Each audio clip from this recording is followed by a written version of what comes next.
Capitolo 25. La paura nel cedere i dati personali. Il video è narrato da Luna, la nostra intelligenza artificiale.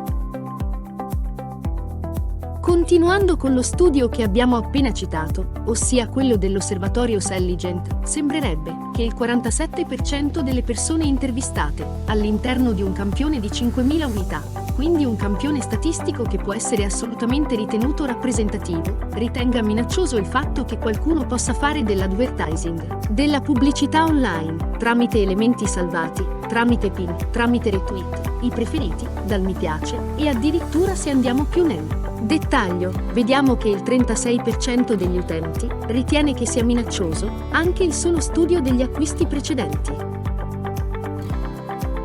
Ed ancora, il 36% sempre delle persone intervistate ritiene minaccioso il comportamento dei siti che propongono annunci in base alle ricerche effettuate di prodotti o di servizi visualizzati, anche se poi non sempre sono stati acquistati.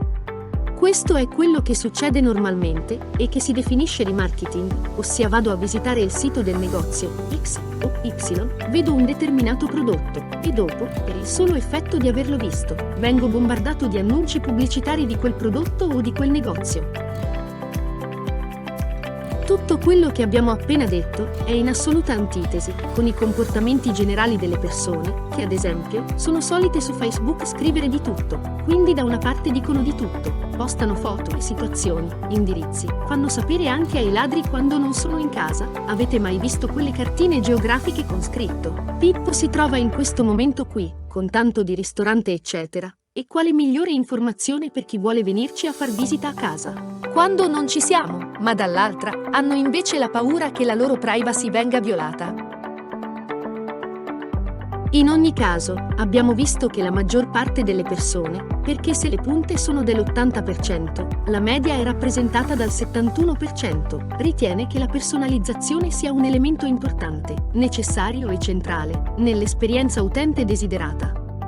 Come facciamo ad assecondare questi bisogni, e quindi come facciamo a personalizzare servizi, proposte di acquisto eccetera, se poi non riteniamo opportuno mettere a disposizione i dati per poterli far analizzare?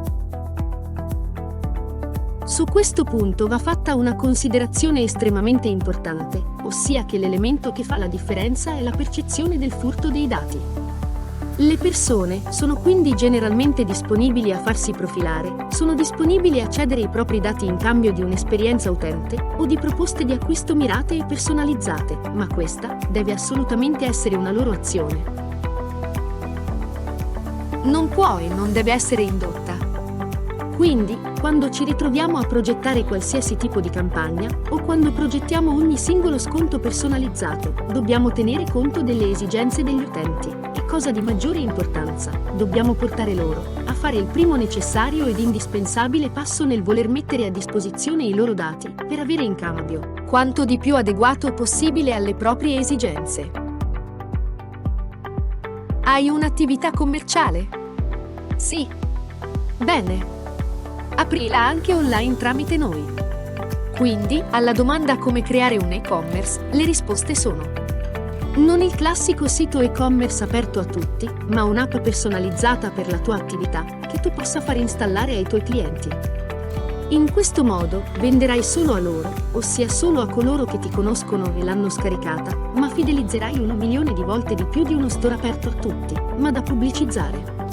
Ricorda che i tuoi clienti fedeli sono i tuoi clienti più importanti. E non devi perderli. Noi proponiamo la nostra soluzione. Un'app che ti consente di fare e-commerce su di una tua piattaforma partendo dai tuoi clienti di tutti i giorni e solo per loro. Come mai una scelta del genere? Se non hai ancora capito, più andremo avanti e più le grandi concentrazioni, sia fisiche che virtuali, saranno troppo forti. Sempre di più si affacceranno altri portali come TikTok o Douyin, dove gli influencer vendono dal vivo articoli di tutti i tipi, utilizzando degli streaming video che si aggiungeranno a YouTube, perché anche Google entrerà prepotentemente nel mondo dell'e-commerce, ma anche agli attuali Amazon e compagni. Come puoi pensare ancora di combattere contro tutte queste grandi piattaforme e con le future che nel tempo arriveranno? L'app ti consentirà tutto in modo smart ed ha tutta una serie di funzioni che, oltre a fornire ai tuoi clienti dei servizi a valore aggiunto, li fidelizzerà, vendita dopo vendita. Curioso di scoprire come creare un e-commerce con la nostra app, E-commerce Evolution? Scopri tutte le sue funzioni.